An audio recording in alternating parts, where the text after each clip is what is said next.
Hello, everyone. Welcome on a Tuesday afternoon here at the Voice of College Football. Every show a good one here at the Voice of College Football. I say everyone a good one, but some better than others. Appreciate you stopping by here at the Voice of College Football. And when I say some shows are better than others, I got this one in mind. Two excellent guests standing by here in a few minutes. Ryan Abraham, he is the founder of the USC 247 Sports platform. Ryan Abraham stopping by at 4:30 Eastern time.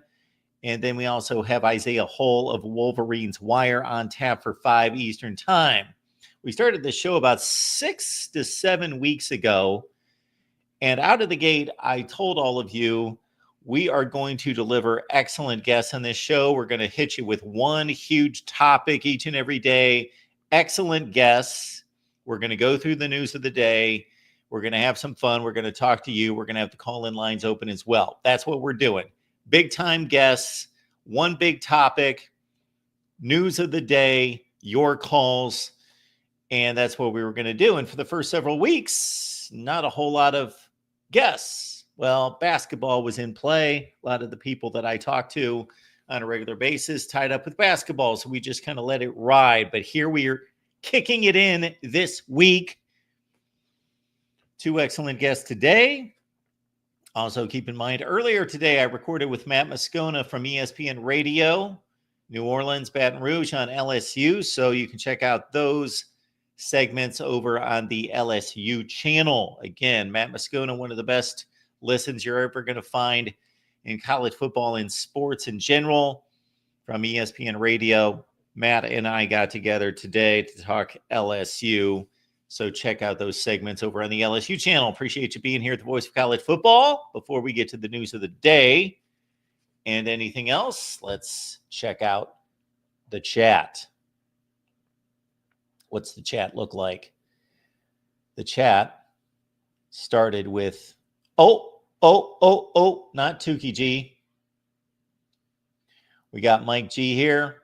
We got 79 Jed Buck. We got Moose. We got Tukey G, who's a bit tardy. Didn't check in until 26 minutes before showtime. We've got Jackson, of course. Karen, good to see you. Hello, everyone. Hope everyone is having a beautiful day. It's a beautiful day here. Beautiful spring day.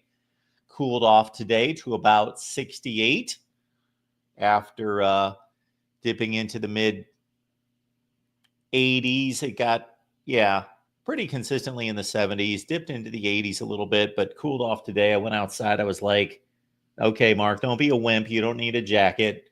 Just take a little walk. Enjoy yourself. That's what we did.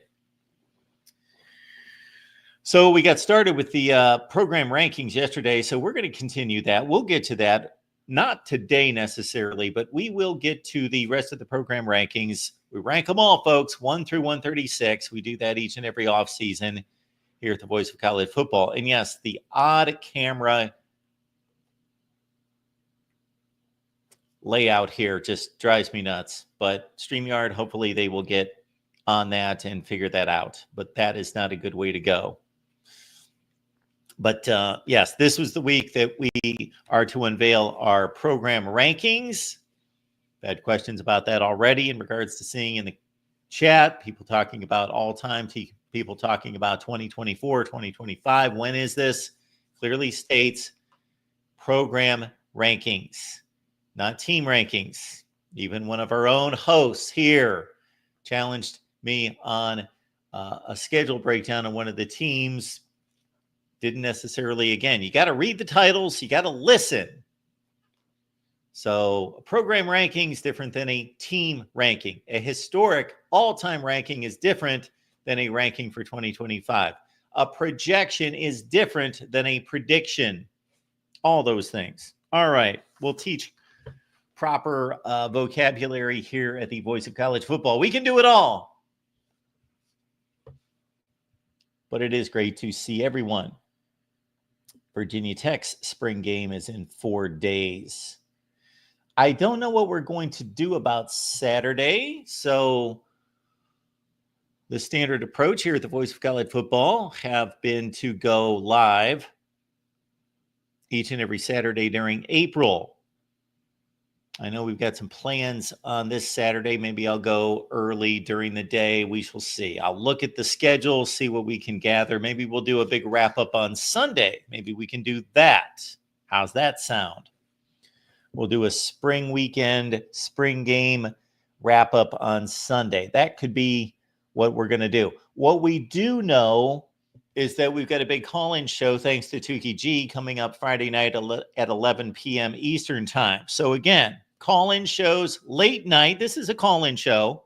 Late night call-in show, though, that is going to be once per week, and you're going to make the call. Tukey G made the first call. This Friday, be here 11 p.m. Eastern time, and then we will devise a selection method this Friday night to determine next week's call-in show time.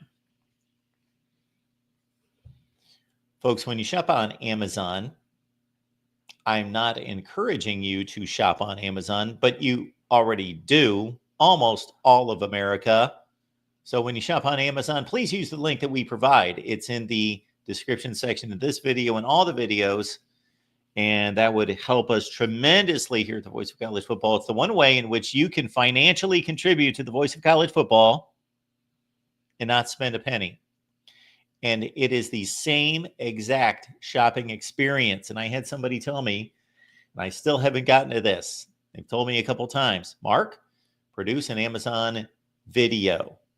Produce an Amazon video, show everyone how to do it, even though it should be so simple that a 3-year-old could do it. Show everyone how to do it. That's going to be more effective.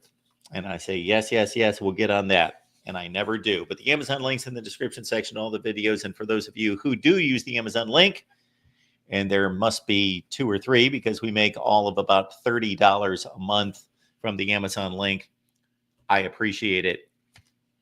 But why not make it sustainable? $300 a month, $3,000 a month. You know, we would like to do this going forward. We don't want to shut down the Voice of College Football. That's not going to happen. Let's not misconstrue that. I shouldn't have thrown it out like that. But we will have a Voice of College Football for a long, long time. All right. The audio from these shows is also available on your favorite audio platform. Keep that in mind, too. And Jackson, thank you so much for posting the link to yesterday's show. So the Monday show, we started through the program rankings, 136, made it all the way to 50. And then what we'll do is I believe we'll be able to hit the rest of them on Wednesday. Amazon link right there. Jackson's got it.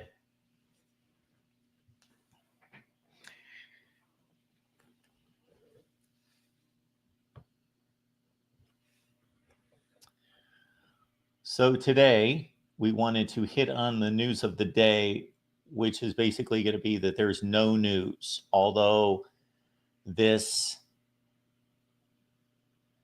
settlement, this hearing that's going on right now, that is the huge news, of course. Unfortunately, I lost my link here, but let's get to it because we're going to find out that basically no news right now and no news for a week, but let's get it straight from the source.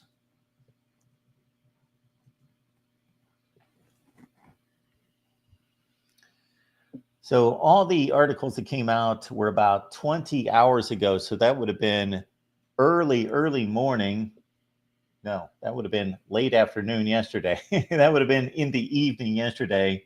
So let's go to CBS Sports and see what we've got here. Again, the bottom line is going to be we are not going to hear anything for at least a week.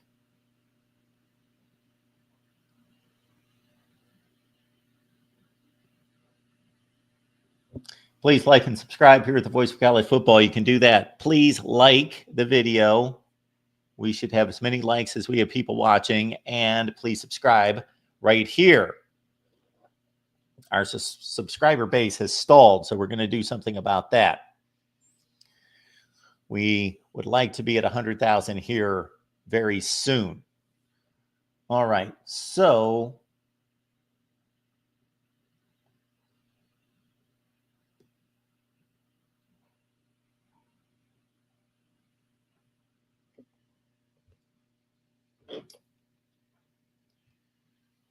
let's, of course, acknowledge who wrote this article. This comes from CBS Sports, Brandon Marcello.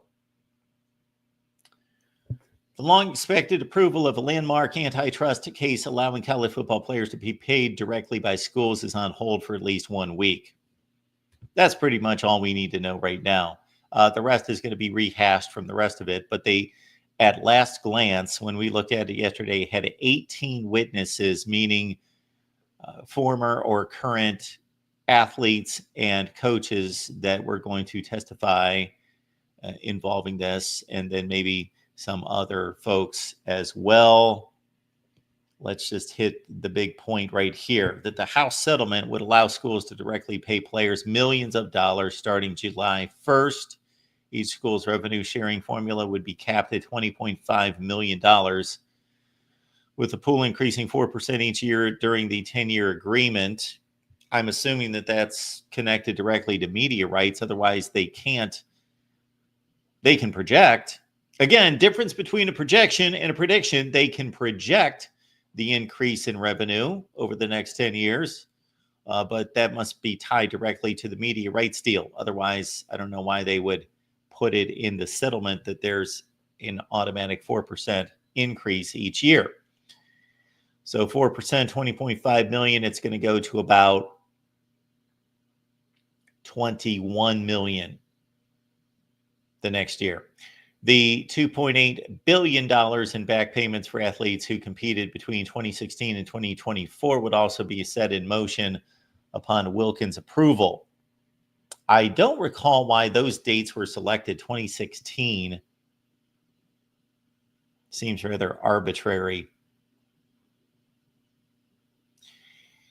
On the other side of this, yes. So that's the financial coup for the players, for the athletes. But on the other side, in terms of the low end of the rosters, think about this. New roster limits expected to lead to nearly 5,000 athletes without spots on rosters across the NCAA's 43 sponsored sports. Wilkins suggested that current athletes should be grandfathered in and allowed to remain on rosters until their eligibility expires. That is the downside. So this is a big win for the athletes, a big win for the athletes that make it. It's a big win for the big time athletes. It's a big win for a starter on the football team, for a key backup on the football team, for 105 athletes. But for most of these schools right now, we're looking at about 20 players that are going to be cut. That seems to be, when I hear from a number of football teams and talk to these beat writers and everyone I talk to, they all seem to be about 20 athletes over the limit.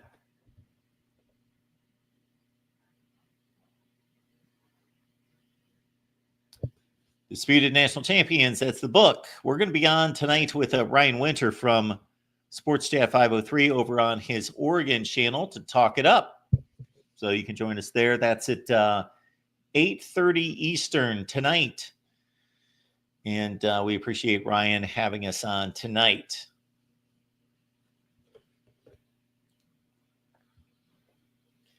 Pitt Snipe Husker here. I ain't mad about it, but it's going to kind of suck watching everybody else's spring game. But how about them crown champions? So that is, of course, concerning Nebraska not playing a spring game.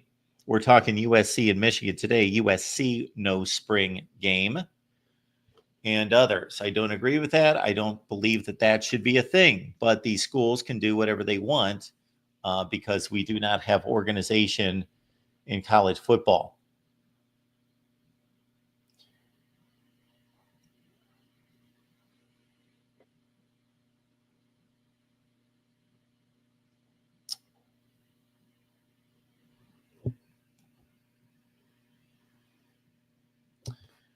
Our recruiting and transfer portal show is going to be coming up Wednesday night this week. So we get the transfer portal that kicks in next Monday or Tuesday. It's next week.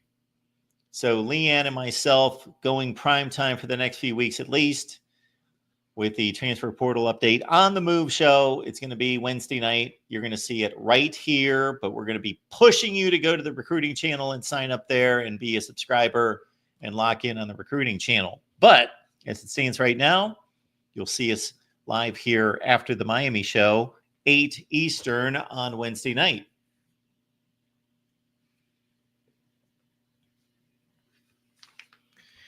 There was something else I wanted to hit on, and it's escaped me. We've got the Iowa show coming up after this show. So we're going to leave here at 5:30 Eastern and head on over to the Iowa channel. So, of course, check us out there. I'm going to leave the call-in line in the chat, which I should have done before we started.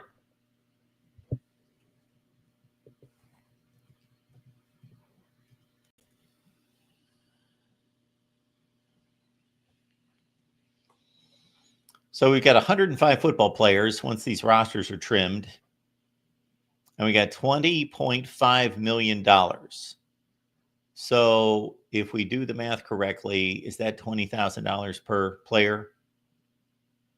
$20,000 per player, right? Yeah, if there were 10 players, it'd be $200,000. There are 100 players, it'd be $2 million. No, it's $200,000 per player. Yeah, $200,000 per player. Got it. Roughly, just slightly less than 200 grand per player. Now, how does that get distributed? Does that get distributed equally and then allow the NIL to separate the levels of players? That is going to be the big question next, once this money shows up for these programs. And then if you go to some type of honor system, merit system based on the quality of the player, who's going to evaluate that? Who's going to take on that job? Are you simply going to go by tiers, stars, starters, key backups, third string, everybody else? Or are you going to go with a fine-tooth comb through everybody on the roster and determine this is the best player on the roster, this is the second best player on the roster, this is the third best player on the roster, and it's going to be slotted $200,000 per player, but the best player, we're going to pay him $500,000 or $1 million. Then we're going to take it down from there in rungs. Or again, is it going to be a situation where the NIL? So folks, this at $200,000 per player is just coming from the media rights through the schools to the players. This does not count what they are still able to get through NIL. So it's much like a professional sports situation where you get paid by the team, but you also have endorsement opportunities.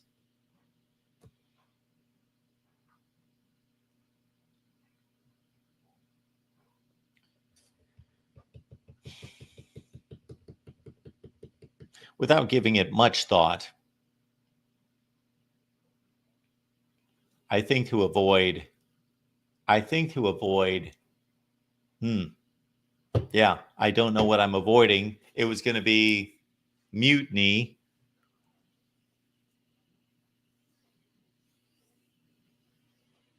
I would actually like to see everybody paid the same exact amount of money. I know that their value is not the same, of course. The value of the players is not the same. They're all putting in the same, roughly, they're all putting in the same amount of work. But of course, it's kind of similar to any type of real work situation. Pick your industry. Especially for those people that punch the clock, they are working the same amount of time. Do they have the same level of equity? Do they have the same level of value? No. There are people that do their job better. They're more qualified. They have more experience. They're just more talented, more skilled. Same thing here. So and then if you make that determination before the season of who should make and you got to make the determination before the season. If there's a separation in pay, who gets what? Well, what happens when you have a guy break through and become a big star who was not necessarily considered to be a good player or an experienced player before the season? Then you've got other guys that disappoint. Got guys that get hurt. If your best player, who you've deemed to be the best player, who makes the most money, let's say it's $1 million per year, he gets hurt in the first game of the season, he is no longer a contributor to the team on the field. Are you going to take that away from him? Is he going to get paid? Are they going to get paid per game? I think in that case that there should be something in between. It should be not an all or nothing proposition that he gets all the money had he played the entire season if he only plays one game. But I also don't think he should be docked all of that there should be some type of insurance factor in this. But if your best player gets hurt and doesn't play the season, this is not necessarily professional sports. It is professional sports now because they get paid, but it is not of the highest caliber professional sports where they have contracts that guarantee that money. There's an overall contract that's going to be signed, I'm sure, that encompasses everything. So I've thrown out about 5 variables just off the top of my head. There are certainly more.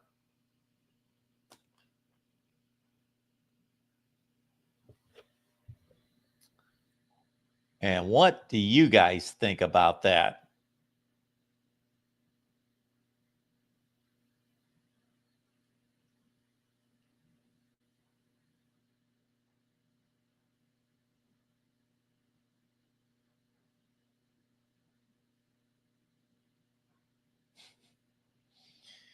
Got some Nebraska fans showing up. Good to see. Good to see. Good to see. Good to see. Supply and demand.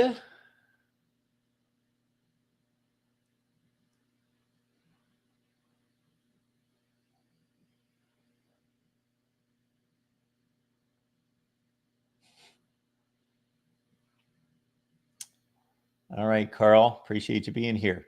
Yeah, I don't. And what about the other sports? Well, the other sports. Okay, what about the other sports? What about the other sports?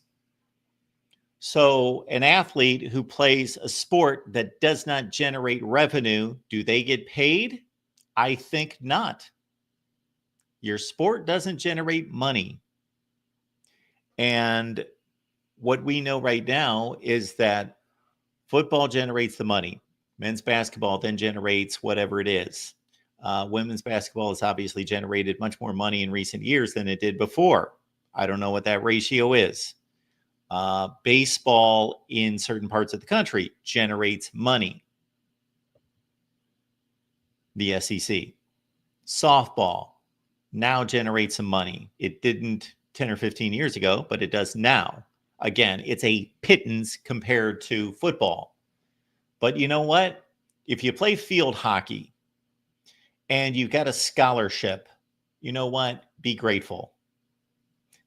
You get a per diem. You get to travel and experience a higher status of college life, and you play your sport and you get a free education. You are getting paid. Your sport generates nothing. Your sport is actually a drain on the system. You play field hockey, fill in the sport. You're a gymnast, you're a swimmer, you're a drain on the system. Be grateful. You get a scholarship and it's worth $40,000 or $50,000 a year. Well, it's probably worth $40,000 or $50,000 for the average student who just goes to class. But for you, with all the travel involved and all the expenses that it that is poured into these sports, be grateful. If your sport doesn't generate money, forget it. I think that this revenue share should be distributed to each school differently. So let's say each school has the maximum, I'm seeing here $20.5 million. And the first returns on this settlement were going to be that was going to be a max, and that wasn't necessarily going to be for every school. But for argument's sake right now, let's say it is. Everybody that's playing power conference sports gets $20.5 million. Well, there's a different ratio of how much football, men's basketball, women's basketball, and on down the line brings in at Duke versus Nebraska versus everywhere. Everywhere is slightly different. I'm of the thought, even though the base comes from the media rights for football, so it's a pretty close baseline. It's not all over the place because the baseline is across the board for everyone. Everyone in the Big 12, the media rights for football, the same. Big 10, SEC, ACC. So you've got 80 or 90% of it that's a baseline for that particular sport. But we know what sports are bringing in that media rights revenue. So I would do the math, get smart people in a room. It's not that complicated, really. It's math, and determine what percentage of our sports are generating this revenue that's resulting in $20.5 million per year. And if it's 88% football, they get 88% of the money. If it's 7% men's basketball, then they get 7%. If it's 3% women's basketball, they get 3%, 2% for the baseball team. Whatever it is. For everybody else, again, be thankful. You have a scholarship. You get a free education. You get to travel the country. That's my answer to that. But again, I don't think that should be, and from my understanding, it's not going to be cut and dry across the board. Each school will make that determination on what they want to do with that. And some are going to be more business in their approach. They're going to be more business-like to say, this is the distribution based on the way I just explained it. And others are going to be more, well, let's take, like the ACC is doing with the football revenue. Let's take 60% of it and distribute it based on the popularity of these teams and how much money they bring in. And we'll take the other 40% and distribute that equally.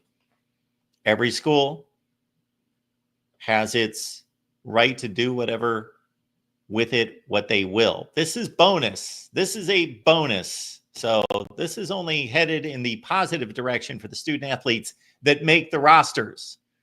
For the 20 that get cut on a football team, average, what's going to happen there? Well, for the 20 extra players at Michigan that get cut, that's Michigan. They can go play at Georgia State or App State or wherever. The 20 that get cut at App State or Georgia State, maybe they're playing in the FCS, and so forth and so on down the line.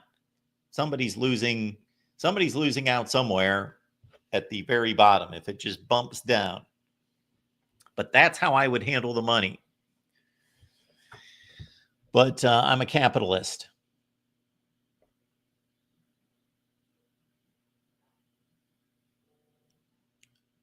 Yeah, this has nothing, Dave, to do with NIL. So first, yes, as Minnie points out, you got to distribute the money between the sports, and that's how I would do it. And then you got to distribute the money in each sport among the players. That, to me, is a much messier situation. The other portion of it's based on math and revenue distribution, and what sports bringing in what percentage of money. In terms of trying to determine if your left tackle should make twice as much money as your left guard, and if the quarterback the quarterback might be the worst player in the field. He just happens to be your starting quarterback, but he's a quarterback. Going through that calculation to me is insane. But we do appreciate you being here at the Voice of College Football, and we're going to talk some USC. We got Ryan Abraham here. We appreciate Ryan stopping by from Inside Troy. Ryan, how's it going? It's pretty good. It's been a while. How you doing, man? Absolutely. It's been a while. And I know you had to go on a basketball run with the ladies, and they did quite well, but fell a bit short. But we remind everyone that 247 Sports is the place to be with Ryan and the rest of the crew. USCfootball.com. All right, Ryan, this quarterback situation to me is pretty intriguing because to most people, they just, I think, assume that Jaden Mayava is going to be the starting quarterback, and maybe he is, but Houston Longstreet obviously is a guy that's a 5-star. And then the journey of Sam Heward as a former 5-star who's been all over the map. For him to land at USC, and he's an interesting prospect as well. Yeah, it's going to be an interesting room. We unfortunately don't get to watch a lot of them throwing the football in the spring. We can see them throwing like routes on air, so we get a little bit. But I've covered Houston Longstreet for a while. He was at the Polynesian Bowl out in Hawaii, and he ended up throwing I think it was a 78-yard ball. So he actually won that competition for strongest arm. There's a lot of upside there. And I think if you watch him at Corona Centennial, people love his game and think it could be suited for what Lincoln Riley likes to do when you have some mobility with the quarterback and things like that. But everyone that I've talked to, the initial feeling is like, he's going to be good, but it's probably not a walk in and start day one sort of thing. And then you mentioned like a Sam Heward. I'm guessing he's going to be in like kind of a backup battle for the second quarterback spot there. He didn't really get an opportunity last year in Utah, but it felt like that wasn't really a football thing. There's some optimism there, and then his uncle is going to be the quarterback coach, Luke Heward. So there's some relatives in the room. Maybe it'll help him out a little bit. But people I've talked to at Washington still really liked his game. And is it one of those cases where it's a situation where he's never really got to show what he could do? So I think there's some optimism that he could do something, but outside of going and getting a starting quarterback in the portal, you just have to feel like Jaden Mayava is going to be the guy. He went 3-1 since he took over as a starter, from Miller Moss last year. But if you watch the bowl game against Texas A&M, there was like more than 3 quarters that he looked pretty bad in the game, and they end up winning it anyway. So I think for Lincoln Riley, if you feel confident in Jaden Mayava being the guy, it's going to be about let's limit the downside. There's a lot of upside there, but you can't have back-to-back 100-yard pick sixes against Notre Dame and the Coliseum, things like that. So limit some of that, and then they'll feel pretty good about it. But the fact that they didn't go get a quarterback, it kind of gives me, it makes me feel that Lincoln Riley thinks that they can work with Jaden Mayava and really make him the kind of quarterback they want him to be. Yeah, Ryan, as soon as you mentioned the extremes, I immediately thought of the Notre Dame game. They had a shot, they're in the red zone, they're down a score, and then boom, 2 pick sixes back to me. And so it's interesting also to me that obviously Lincoln Riley has a quarterback track record that's unmatched in the sport if you go back to Oklahoma. And if you look at the last 3 guys, you got Caleb Williams, who was obviously the number 1 selection in the NFL draft, a Heisman Trophy winner, could carry the offense on his back. And probably if he doesn't get hurt, they're in a college football playoff. And then you go back to Miller Moss, who's going to operate the offense as scheduled, take the drop, make the read, make the throw. Now we're back to Jaden Mayava, who's more of the Caleb Williams type. So obviously Lincoln Riley has to determine, play calling, how that fits the strengths and weaknesses there. Yeah, he does. And it's funny that you mentioned the track record. I mean, for a head coach in college football to get a number 1 overall pick is a big deal. And the fact that Riley's got 3 of them and the most that's ever happened is kind of wild. But then, there was a drop off with Miller Moss, and you almost got a feeling like sometimes coaches want to prove something. You're like, oh, well, you've run with like Kyler Murray or like, even Baker Mayfield was athletic.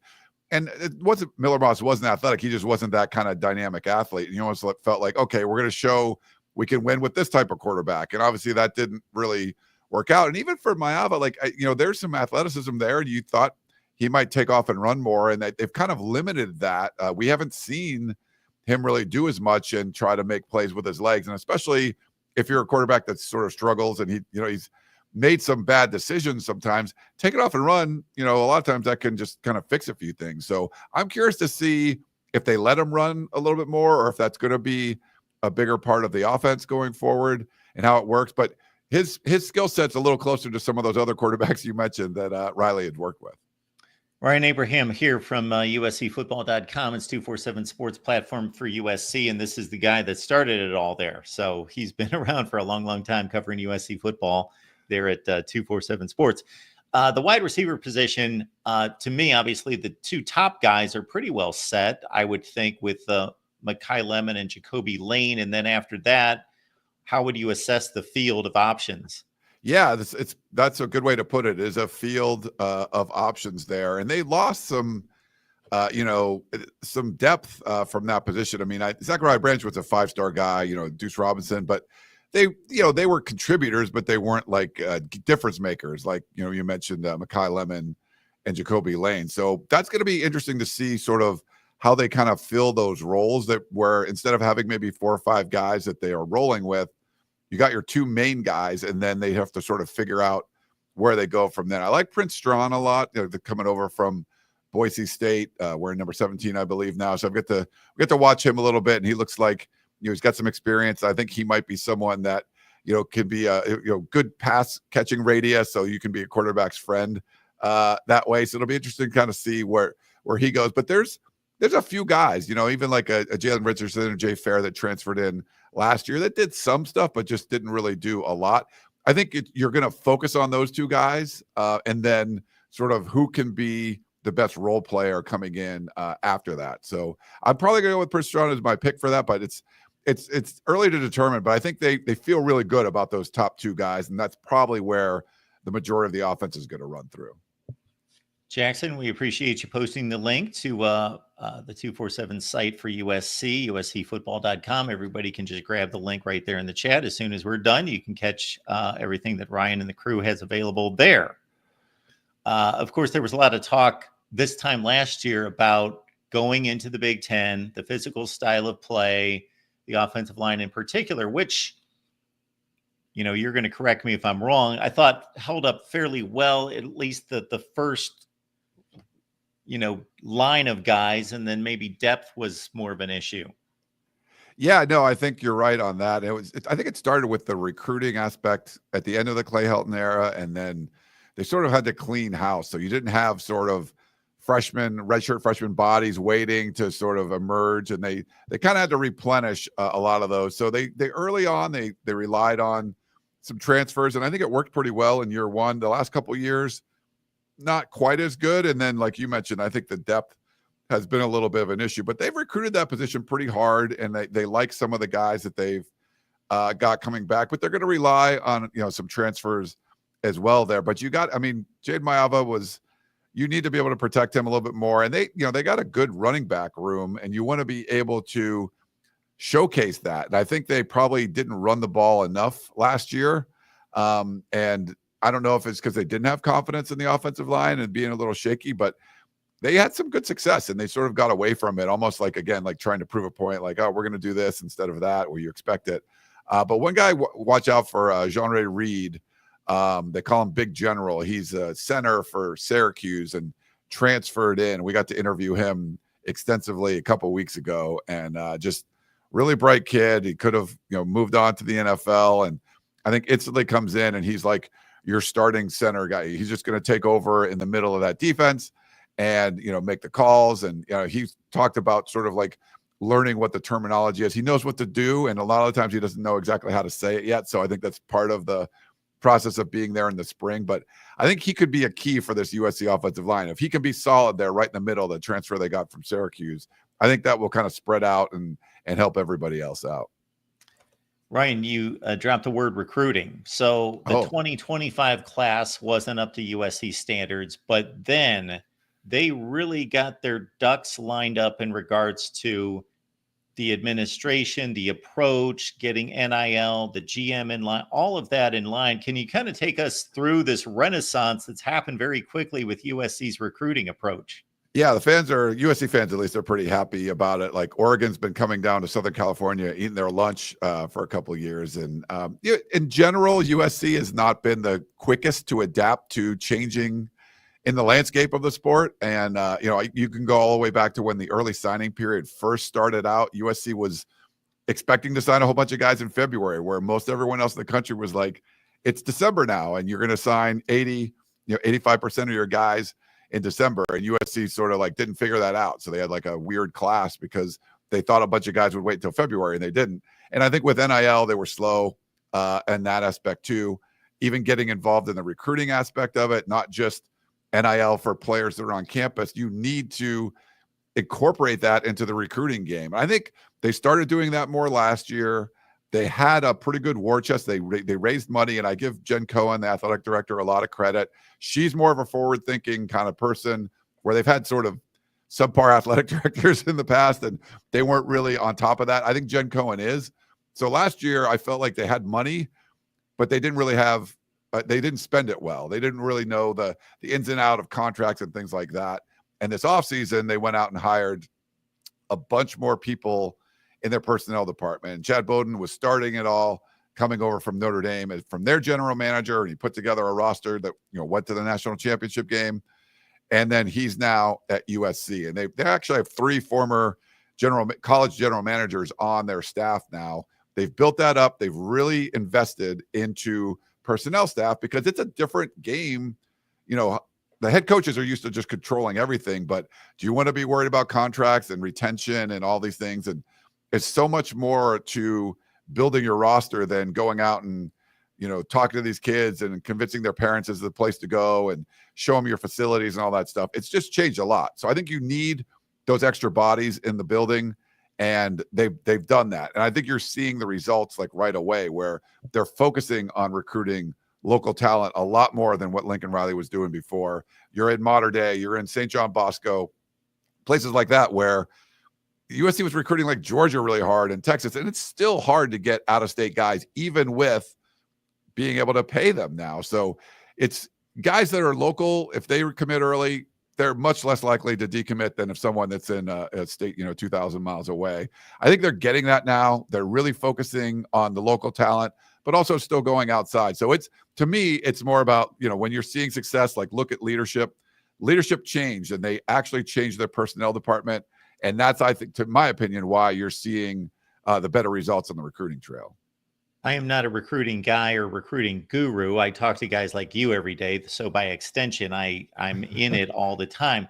So it's been historically California, Texas, and Florida, of course, on that top line.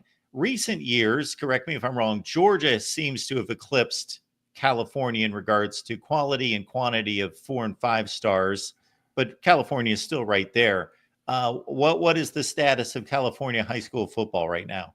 Yeah, I think it's changed some. It depends on the state, and I think there's certain states that are embracing high school football more. I mean, Texas always has. We're seeing a lot more of that in Georgia. And I think in California in general, there's just more like concerned parents, and there's more flag football and less tackle football. There's still a lot. And I think, California is still supplying the whole West Coast and a lot of, other places in the country with talent. I think skill guys, quarterbacks are up and down the coast. You're seeing those guys everywhere. The big programs from other states and other conferences are using California quarterbacks still a lot of the skill position guys.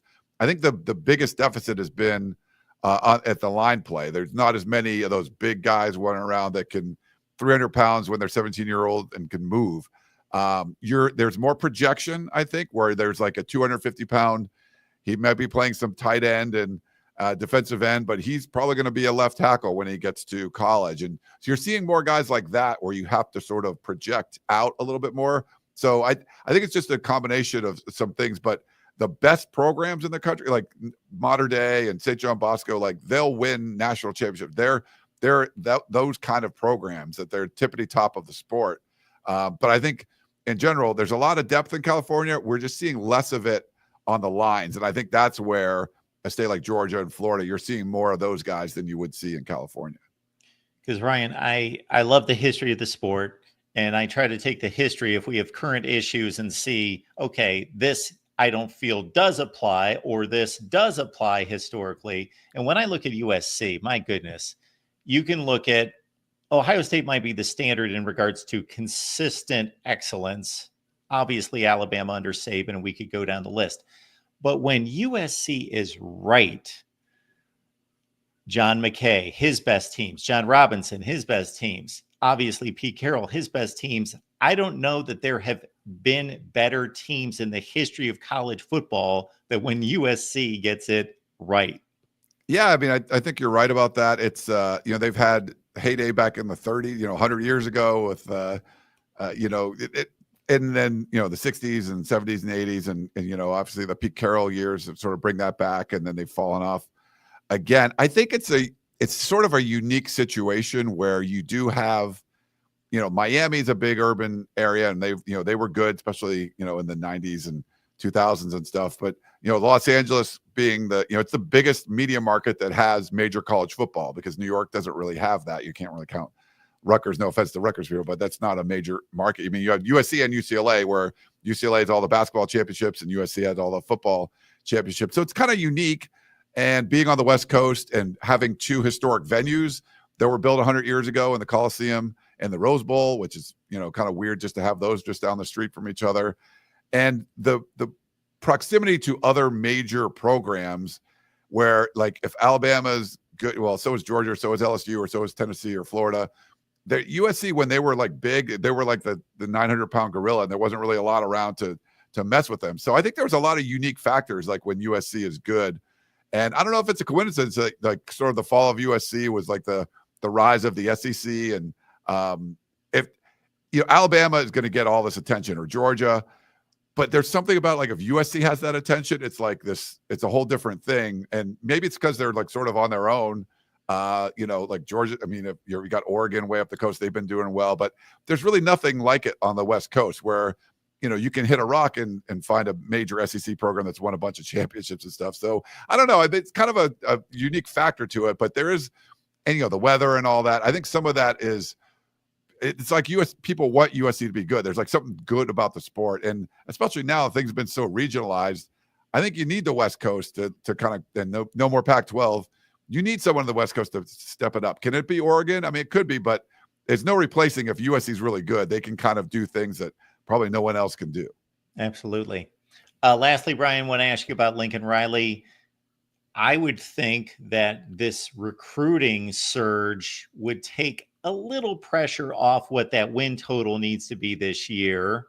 Well, where do you think that stands? Obviously, we talk in the media and fans talk about, need to win 8 games or do this or do that. But do you truly believe that there's any issue with his job if they don't have the kind of season that they should?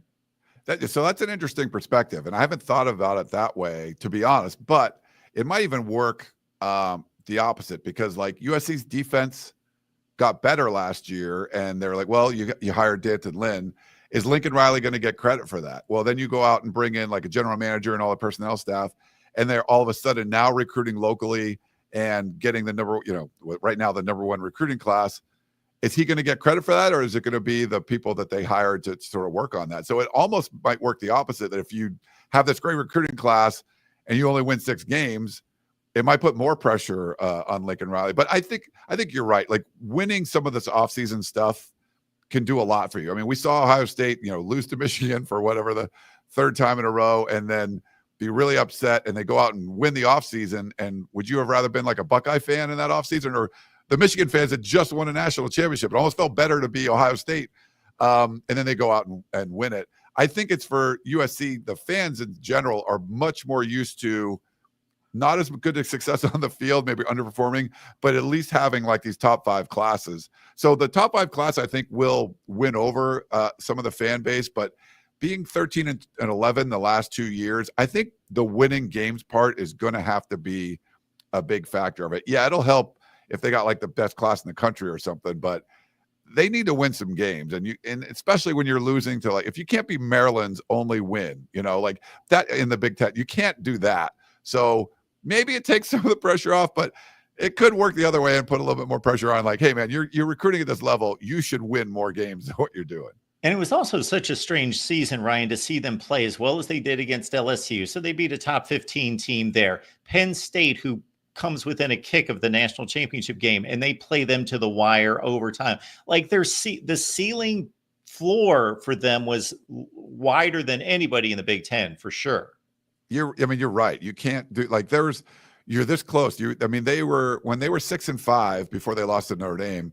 All 5 losses, they were leading in the fourth quarter. Like, you can't do that. And some of those, you shouldn't have been in a position to lose, like a Minnesota or a Maryland. So, but then does it take away from, you're up 13 or whatever on Penn State? And I think they were up on late in the game.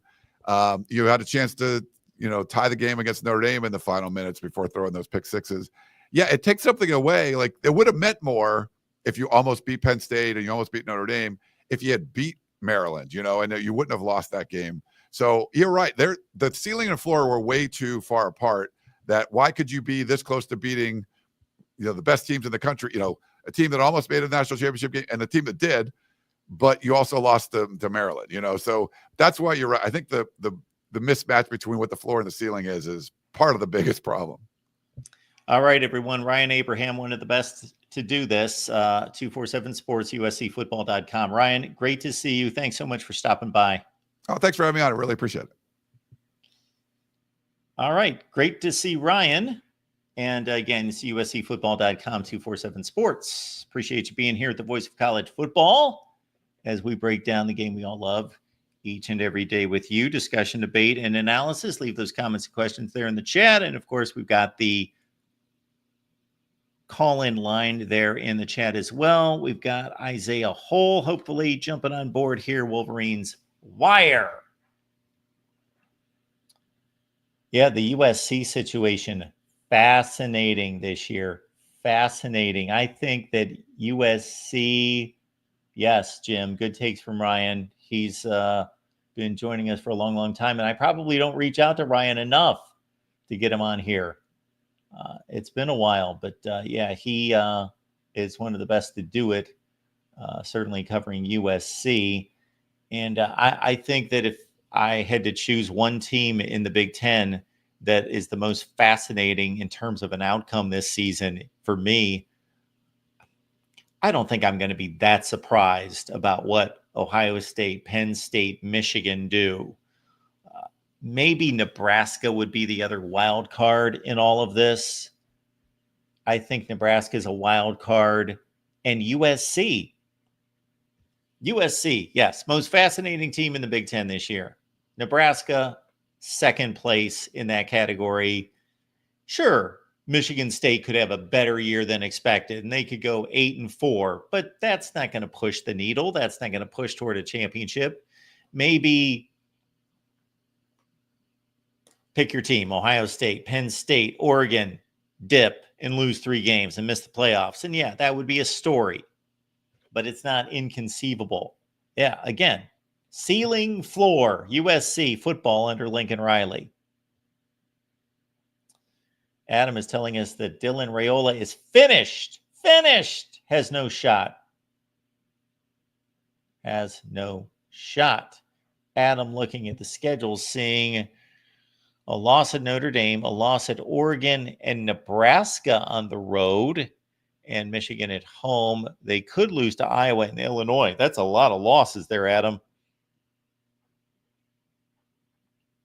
Yeah, it's a tough schedule. Fortunately for USC, it's an easier schedule out of conference than they typically play, where they've loaded up with a difficult non-conference game in addition to the Notre Dame game. This year, it's just Notre Dame, and they should at least get the 2 wins against the other 2 teams, although they did, of course, beat LSU. Think about this. They beat LSU. They beat Texas A&M. They beat... Would Nebraska be their best win in the Big Ten? Am I missing somebody? Yeah, Nebraska would have been their best win in the Big Ten. if their safety, can't think of his name off the top of my head, can make a tackle in the open field, tough play to make against Khalil Mullings. They beat Michigan on the road. Nobody beat them by much. They were in every game. I started in on the Michigan game, then I thought, well, Mark, you're going to have to go through all the games that they lost because they were all excruciating losses. Look how good Penn State turned out to be, and that was right in USC's hands. Right in their hands. Should we even, I don't even think we should get back into the rankings. Again, we started the rankings for 2025 program rankings on Monday. Check out the live stream there. We made it all the way up to number 50.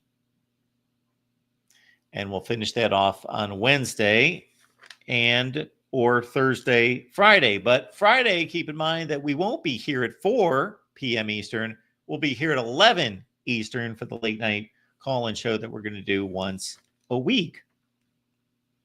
So there are not going to be 2 shows next Friday or this coming Friday. There's just going to be the late night show.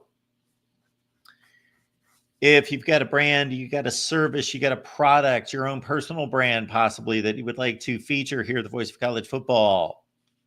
We have had no real sponsors here recently on the main channel, but we've got Win Agency over on the Michigan channel. We had State Farm last fall on Iowa and Nebraska, but we've had 15 or 20 sponsors here on the main channel, and they all come away saying, hey, you made a difference.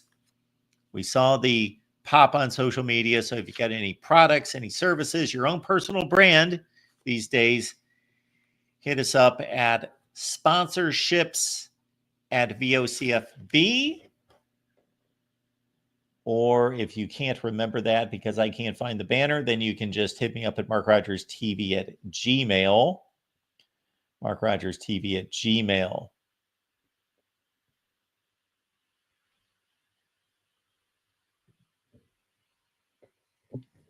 I appreciate that I had another request just today for a signed copy of Disputed National Champions. So if you'd like a signed copy, let me know by contacting me at MarkRogersTV at Gmail, and we'll get this out to you.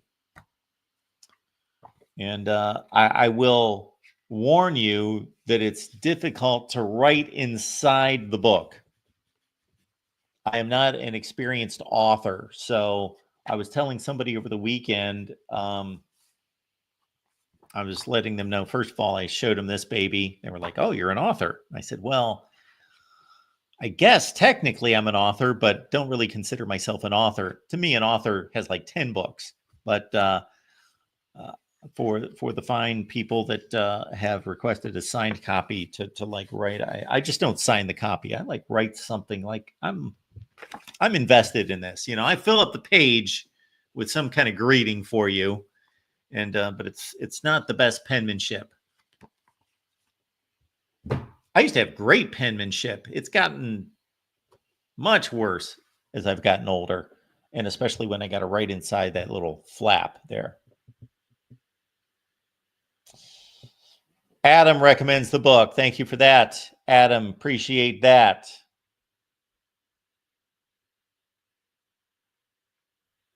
Write it on the first page, not the inside cover. See, this is what an inexperienced author does. Let me see here. Yeah, could do that.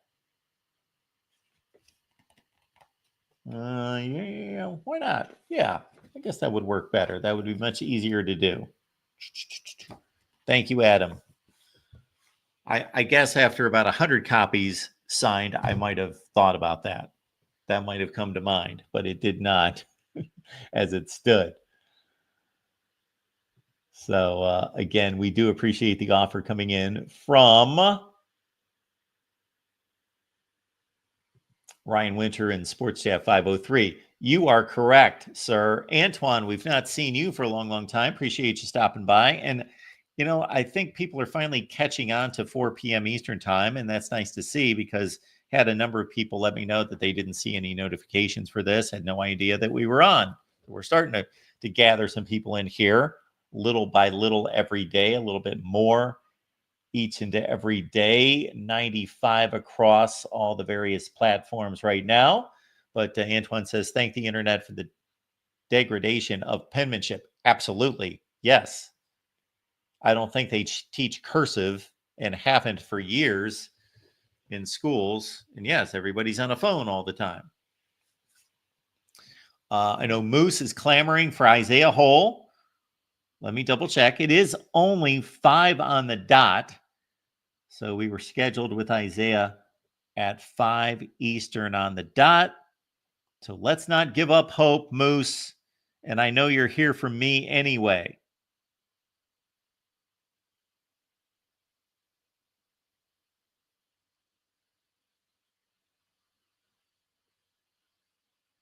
Oh, Isaiah's coming right in. Said he just had to reset the computer. Sit tight. Sit tight, folks. And keep in mind, we've got an Iowa show right after we get done with Isaiah here. We got the Iowa show coming up over on the Iowa channel. Corey Brada from the Hawkeye of the Storm and I have a good time each and every Tuesday talking Iowa football. But for right now, got our guy Isaiah Hole stopping by from Wolverines Wire. Isaiah, how you doing? Good, except for it. I was all prepared to come on right on time. I get everything set up. I get into the studio, and then the computer just turned off. So that was fun. I'm still got windows popping up telling me stuff's going on, but we're here. We're going to talk some football and all of that. So excited. I can see you. I can hear you. I think that's all that counts. I thought you were late, but you're not. You're right on time. I thought you were late because so many people were clamoring for you in the chat. I thought, oh, you must be late. But you're not. You're right on time, Isaiah. And we've been trying to get you on for quite some time. No, you're a busy man, so always. I'd like to thank my mom for being in the chat to make it seem like there's a fan base there. So that's exciting. Thanks, Mom. I appreciate you. Absolutely. She gets around, and no doubt about that. Let's start with the guy that everyone's talking about. Let's start with Bryce Underwood. So conventional thought is you got the hot shot coming in. If you got a really good quarterback, obviously the hot shot's going to wait until he's a sophomore. But in this situation, and most, especially now that we get into the NIL and you don't want to waste all this money, you know, the dependable backup's going to start for a game or two, and then you're going to get the 5-star ready for game 3, game 4. We'll see how it works out. But I am hearing that he is such a cut above that this might be a sure thing game 1. I mean, I think it's partially that. It's also Mikey Keene has been injured, so he hasn't been participating in spring ball in terms of taking reps. So it's been Bryce and Jaden Davis. The 4-star was a 5-star at the time of his commitment, but still not with the same type of accolades as Bryce. So it's just been them battling it out in spring ball. And when you give a guy like Bryce Underwood, who is looked at as a Trevor Lawrence caliber, can't miss type of quarterback, then you give him all those reps, and the fact that he's in a position of need, he offers everything Michigan was missing last year. And I mean, you take it and you add on a bit of onto what JJ McCarthy was able to do. Connor Stallions had told me, keeping in mind that he had coached Bryce at Belleville, and when I asked him after practice, I was like, what have you seen from this guy? And he's like, let me just put it this way. He's like, you remember I was at Michigan to halfway through the 2023 season, right? And I'm like, yeah. He's like, he's every bit of from a physical standpoint, ability to make throws, all of that kind of stuff, where JJ was maybe even ahead of him at the time that I left Michigan. That's halfway through 2023. And I know a lot of fans from other fan bases like to act like JJ couldn't throw the ball. He absolutely could. It's just Michigan runs a different style. Now they're run an even different style with Chip Lindsey coming in. And Bryce, from all accounts, he's pinpoint accurate, can make all the throws downfield, elusive in the pocket. It's got velocity. It's, like I said, pinpoint accurate. That's something that's been missing. That was missing last year, is having that pinpoint accuracy. The downfield throws obviously also missing. And it sounds like Michigan's got the guys that can go downfield and make those catches, whether it's Donovan McCulley, Jamar Browder, or Fred Moore. So they've got options as far as that's concerned. But Bryce has been able to come in and do a lot of what you would hope from being the quarterback position, regardless of his year. The big thing is can he set the protections? Can he read the defenses? I think it helps that he's going up against a Wink Martindale coach defense, right? Seeing an NFL defense. Now, that's not what he's going to see on a week-to-week basis, but I think that certainly helps his case a lot, is just being able to see the speed of the Michigan defense, one of the top defenses in the country if it picks up where it left off from last year. And he's able to still make plays on them to the point when we're talking to defensive players in press conferences, they kind of slump their shoulders sometimes, like Rayshon Benny. It's like, what do you see out of Bryce? And it's like, well, he can get out of the pocket, like types of things where it's like, you could just see like the frustration, like, yeah, we thought we had him and we didn't. And like, he's got that type of ability, which might allow for some good plays when either protection breaks down, he doesn't read a defense correctly, any of that type of stuff. Very few interceptions from what I've been told. So he's got kind of everything that Michigan needs. And I think that he's getting plenty of hype. It seems like On3's putting out a video from their national pretty much any time that I turn on YouTube. There's a new On3 video with JD Piquel talking about Bryce Underwood.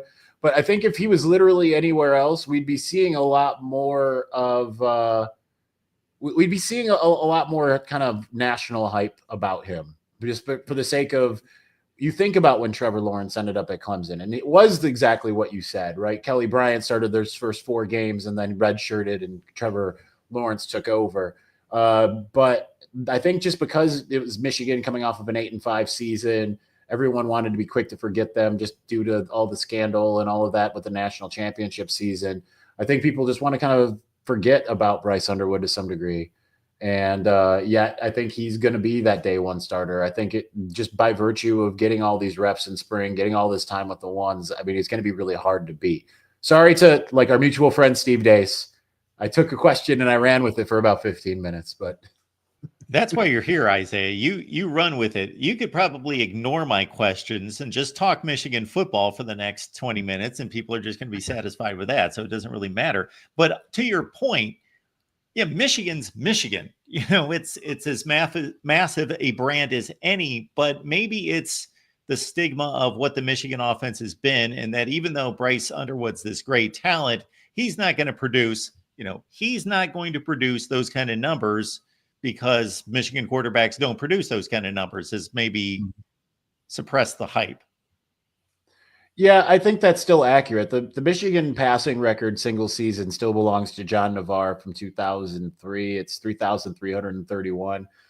Do I think Bryce will break that sometime in the next 3 years? Yeah, I think so. I just think it's too easy in today's college football. But Chip Lindsey, his goal as the offensive coordinator is to have and this falls right in line with Sharon Moore and, following Jim Harbaugh's footsteps. Like, what kind of offense do you want? It's a balanced attack. And they want to be able to run the football, right? They want to be able, like, it's not the way that I would want to, structure it in terms of, you have some of those downfield shots and then it allows you to run. Now, certainly that can be it. That's what happened, I think, for Michigan in 2022. JJ McCarthy had this deep bomb he unloaded early in the Hawaii game. And after that, the defenses said, okay, we got to defend that. And therefore there weren't stacked boxes for Blake Corum and Donovan Edwards. But they want to be able to run the ball and then throw over someone's head. They've openly said that. They will openly tell you that. And with Chip Lindsey, what he wants is a 3,000-yard passer and 3,000 yards rushing. And we've seen him do that at multiple stops, whether it's Auburn back in the Jarrett Stidham days, whether it was Drake May and Amarian Hampton at North Carolina. So those are the types of things that they are trying to do. So I wouldn't envision seeing year one Bryce be a 5,000-yard passer, or being that Joe Burrow or Dwayne Haskins type of guy that's just, I don't think they have the offense built for that sort of thing anyway.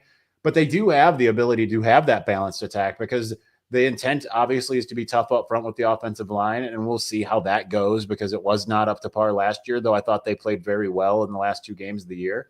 But then you've got not only Jordan Marshall, who got some tough yards against Alabama in his first real showing in the Michigan uniform, They also bring in Justice Haynes, who Alabama fans did not want to transfer, right? Like he's got a little bit of everything to his game. He's just been kind of waiting, right? Like he had to wait 2 years ago. It was, not only was he behind what's his name? Is Jace McClellan? Do I have that right?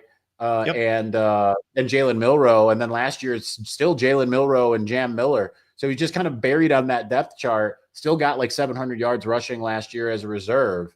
But now he's got that opportunity to be the number one guy. Bryce will carry the ball, but it won't be like a Jalen Milroe thing where he's going to carry the ball 20 times a game. So he's going to have that opportunity. And so they're going to try to run. And certainly now they've got two guys who have shown, granted one game for Jordan Marshall and a lot of games for Justice Haynes, where you can see that they can find small creases and make something happen with it, kind of like Blake Corum was able to do. And so that's what Michigan wants to do. So I don't envision there being a scenario where, they're going to set all kinds of passing records. That Michigan's not going to make, as rival fans like to call, like to call JJ McCarthy a handoff merchant. Like that's not going to be the case, right? But I think that they'll unload the passing game in ways that we kind of haven't seen thus far. I think Sherrone Moore recognizes the necessity out of, hey, we can't get receivers to commit to this place if we don't try to pass the ball a little bit more, right? Like modern college football necessitates having a functional passing game. So I think that's part of it, right? Is that they recognize like we want to be able to compete with other teams, but we still don't want to lose our identity. So it's going to be a balanced attack. You're still going to see the run game. You're still going to see a heavy tight end usage. You're going to see more downfield passing than what we saw last year. And it'll look a little bit more, I think it will look a lot better than it did in 22 and 23, because I just think that with Bryce and some of the guys that they do have right now, it kind of works out better now that they've got 2 6'5" guys on the roster. In that Marshall performance against Alabama, that was impressive. Not that we don't see freshmen pop off, but it was that he's getting those carries in the fourth quarter, wearing down that defense as a freshman. And he looked not slight, but I'm sure he's going to add a little bit of weight. But for him to be as tough a runner as he was in that game, I was ultra impressed with that performance. Isaiah, you bring up Frederick Moore. I think you dropped his name a few minutes ago. So you're going to the passing attack. Who are those guys that are going to be in play to hopefully make these plays in the passing game?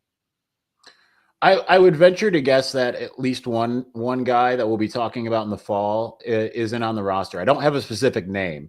I mean, I have one in my head, but I mentioned Skylar Bell often, who Michigan was highly targeting from UConn. He ended up staying at UConn. It sounded like it was a credit issue.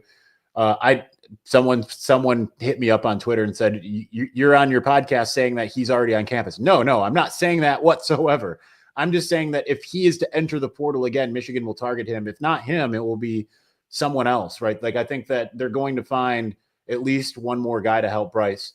But I think that there's a couple guys that I think that will really be stand out. Donovan McCulley, the 6'5" receiver, former quarterback at Indiana, right? Like he played against Michigan in 2021 as the starting quarterback for the Hoosiers, which is kind of funny to think he'll be catching passes. But Ron Bellamy yesterday was talking about Soup Campbell returning to the program and put up all these pictures of the guys he coached. Soup Campbell was the wide receivers coach for the entirety of the Lloyd Carr era at Michigan. So that was an era that you always knew Michigan was going to have some top flight receivers, whether it was Ty Streets, David Terrell, Mario Manningham, Braylon Edwards, right? Like, there was all kinds of guys throughout that era that were massive, massive stars coached by Soup Campbell. So he's putting all these guys up on the wall. And so then he was asked about, who, if there was anyone in your room that could be up on that wall, who would it be? And he, without hesitation, said Donovan McCulley, and I think he's on track to be there. I think that's a really good sign. I think that we'll see, right? Because they do have other guys. We've heard a lot of good things about the fellow 6'5" guy. He's a freshman, though. It's Jamar Browder. I think what makes that much more impressive is, I think there was some hesitation about him a little bit as a recruit, right? Coming out of Santa Lucia's community in Florida, 3-star, was previously committed to NC State. It seemed like there was some question about if he was a culture fit for Michigan, because keep in mind, Michigan is very much all about having this particular culture of player And they're certainly not going to be the 80s, 90s Miami Hurricanes, but they're not necessarily going to be the most pious guys either. But it kind of reminds me of after he left the program, Pep Hamilton. I remember talking to him at a football camp, and he was telling me, like, Michigan doesn't really have a culture, right? They don't get guys that need football. And they found a way to have the balance, strike a balance between the academic guy and the guy who needs football. And Jamar Browder ended up, they were a little bit, I think, a little concerned when he was a recruit about him being that type of guy, but he came on campus and immediately acclimated. And then it took all of one practice when defensive players were raving about him and saying, like, he was the star of the show yesterday in our first practice. And it's continued. Fred Moore continues to get accolades as well. Like you just mentioned him. It's really interesting to think about what he can bring to the table, because he could be that typical kind of like Jason Avant type of guy, right? Like he's not the tallest guy in the world. You don't necessarily think of him as a deep threat. I think the problem was last year that he was the guy that they were like, he's our deep threat, but he's 6'1", right? He's my height. And usually you don't think of a 6'1" guy as being a deep threat. You think of him maybe being that Z receiver. Maybe you put him in the slot, depending on who else you have.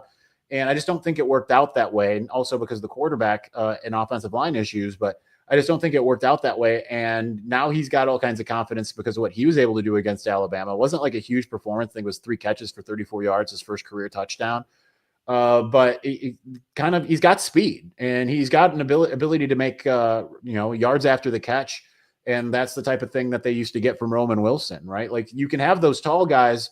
The tall guys are probably going to be more catch and come down with it, but you need guys like Fred Moore who can do that Ronnie Bell style or the Roman Wilson style to be able to get the ball in your hands and then make a play.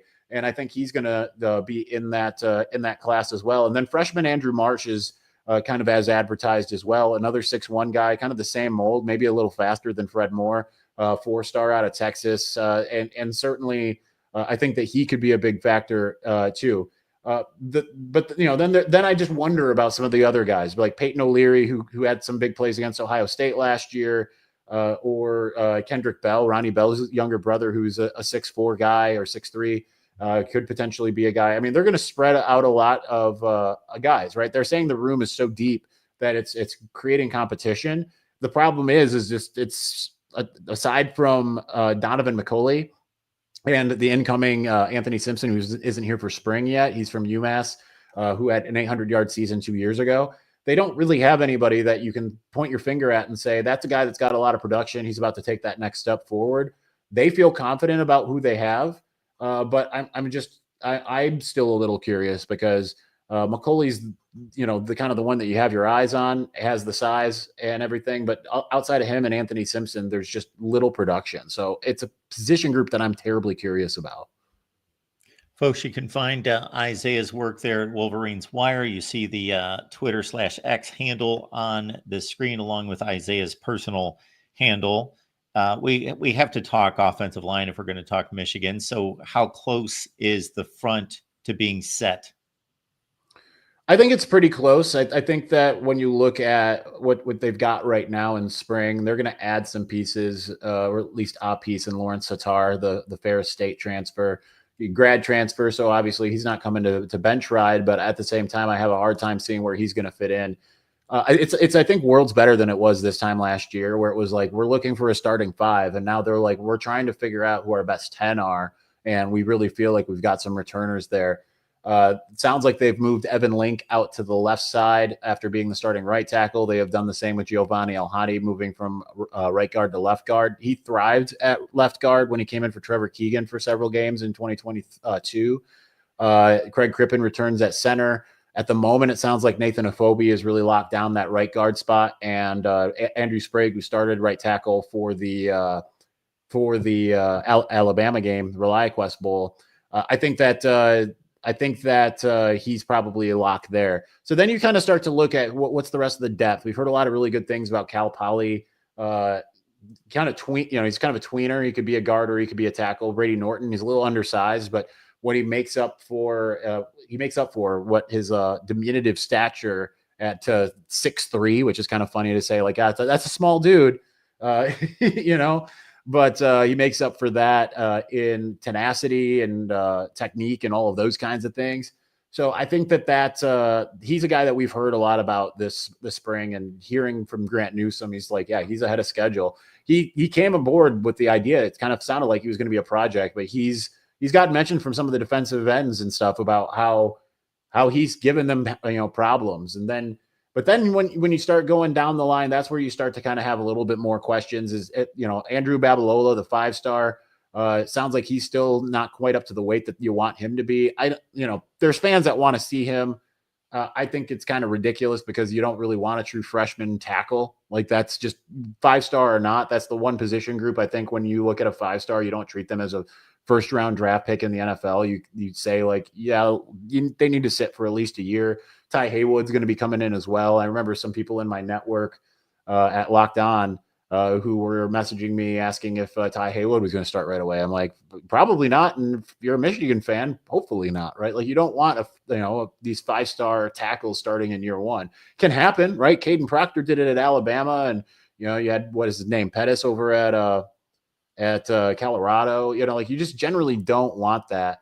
But I think that they will be in the mix, and along with Brady Norton, and if Lawrence Tatar will have his say, along with El Hadi and Nathan Afobe. And then Jake Guarnera at center, I think has really asserted himself, at least in that second rotation. So I think Michigan is pretty close to having like a 9 or 10 deep, which is the type of thing that if you're Michigan, that's how it's kind of worked, right? Like, you knew going from, I know 21 through 23, you had some of the same cast of characters like Trevor Keegan and Zach Zinter. But generally, like, you kind of knew that, like, when one guy would leave, that another guy was going to be able to come in at some point. It became that next man up that you became accustomed to. And where they didn't feel like they had a guy, or a guy wasn't ready, like, they weren't ready to rely on Greg Crippen in that period. So they went and got Olu Oluwatimi and then Drake Nugent to be the center. Now Greg Crippen's running the show. And now that you feel like, okay, if not him, Jake Guarnera is just going to be able to handle business there. And then behind him, Caden Strayhorn. So it's, I think that they're starting to kind of build that depth that they just kind of mismanaged over a couple of years. And I think part of that's the transfer portal, guys looking for more opportunity. You saw like Amir Herring and Raheem Anderson and Tristan Bounds depart the program. And I think that that kind of stifled them for a minute, this spring, but they've just got so many bodies now that it feels like, okay, if the guys can actually improve upon, or at least play like they did in their best games. Like, if Evan Link can look like the way he did against Ohio State and Alabama, especially against Alabama being at left tackle, then like, okay, let's go. But those are questions that are going to still take a little while to answer. And they feel like they're in a good spot, but it's, you really kind of don't know until you start playing against people that are wearing an opposing uniform. Isaiah Hole is all over Michigan football. Wolverines Wire, Locked On Wolverines. You post every day there at Locked On, correct?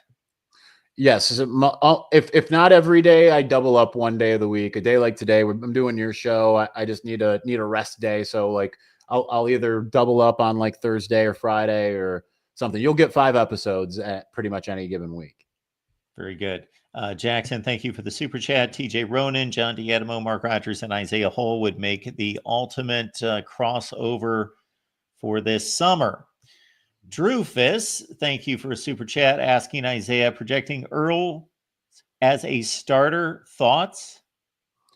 No, I don't think Earls will start, but he'll be in the rotation, right? He's talking about Shamari Earls, the 4-star cornerback, the guy they flipped right before signing day from Georgia. I wouldn't expect him because you've already got Zeke Berry and Jair Hill entrenched as starters, and I think that they'll continue to use those guys. But Earls is, I think, ahead of schedule. But you have to keep in mind it's still the college game. You can work him in. I think he'll have that Will Johnson type of trajectory. Now, Johnson, out of necessity, was starting by the end of his freshman year, but it was about halfway through his freshman year he started to get that opportunity, starting with the Rutgers game mid-year. But that wasn't really kind of the plan to get him in. It was injuries that precluded that. I think that would probably be the same case with Earls. And certainly outside of those three, I don't necessarily feel that great about Earls necessarily, because not because he's a true freshman, right? It takes a minute. I mean, you could even see like Jair Hill was a 4-star, highly thought of, and had some issues in his second year, right? Like not everybody is going to be able to come in and play the college game great straight away. So I think you want to get him acclimated, get him in as that third guy, if not Josiah Edmond, the second year cornerback. But the depth at corner is pretty thin. So I definitely think you'll see him because Michigan wants to have that rotation, but that's the one position on defense that's relatively thin. So I still think you'll see him. I just don't think you'll see him start. Isaiah, before we let you go, you're probably closer to anyone, at least from a media perspective, to Connor Stallions. Do you have any thoughts or are hearing anything about when this investigation will finally come to an end and what's simmering out there in regards to what else the NCAA is trying to dig up? I think in some ways your guess is as good as mine. I've talked to Connor last week. I mean, usually he's the one asking me, like, what's the word? Like he's not necessarily hearing much, but like what he is hearing is it's kind of like I can't really share, but like it does sound like there's kind of some mixed signals because on one hand you hear like I'm not hearing what you see the some of the flame throwing rival accounts putting out there with the quote hammer coming down. I've not heard that from anyone close to the program. Certainly the people like Connor haven't heard that either.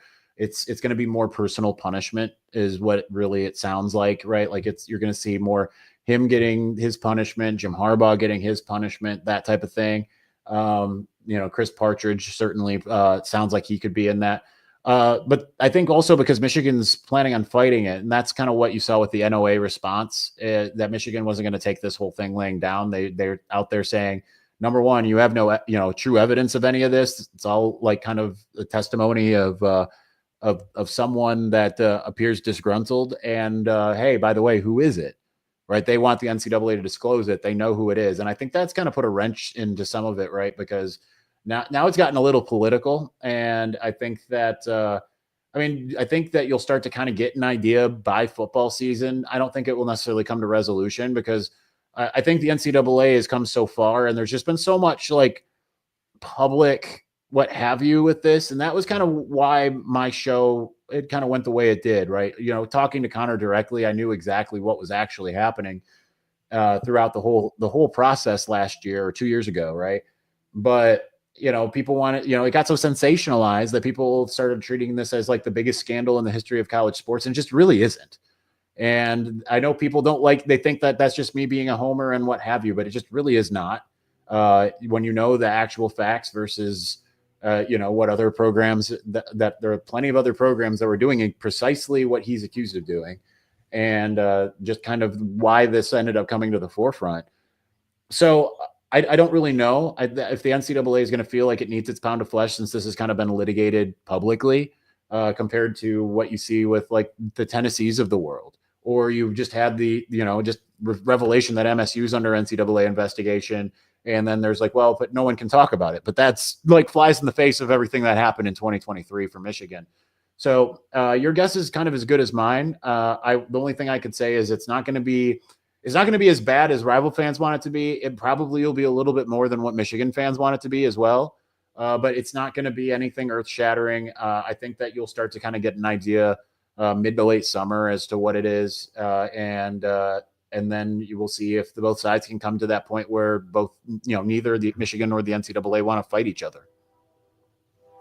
Isaiah Hull, Wolverines Wire, and Locked On Wolverines, 5 shows per week. So catch him there.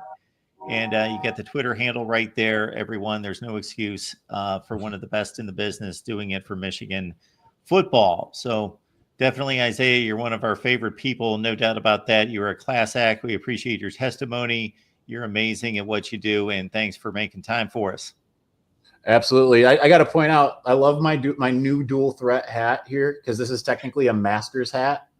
It's Amen Corner. That's nice. But when I saw it, I was like, well, that fits into my brand. Perfect Amen. Time of year. Yes. Yeah. So it's kind of perfect because it's love it. Dual purpose. Love it. Good to see you, Isaiah. Yeah, you too. Thanks for being here. Absolutely. Isaiah Hull doing a heck of a job for us. Wolverines Wire again and Locked On Wolverines. And we have come to the conclusion today of the college football show. Appreciate you all being here. And why don't you make it on back on Wednesday, 4 p.m. Eastern Time, Monday through Friday, 4 p.m. Eastern Time. If you want to go late night, that's Friday night. This Friday night, 11 p.m. Eastern Time, we've got a call-in show. I am right on time, 5:30 Eastern for Iowa Live. Catch me over there right now. See ya.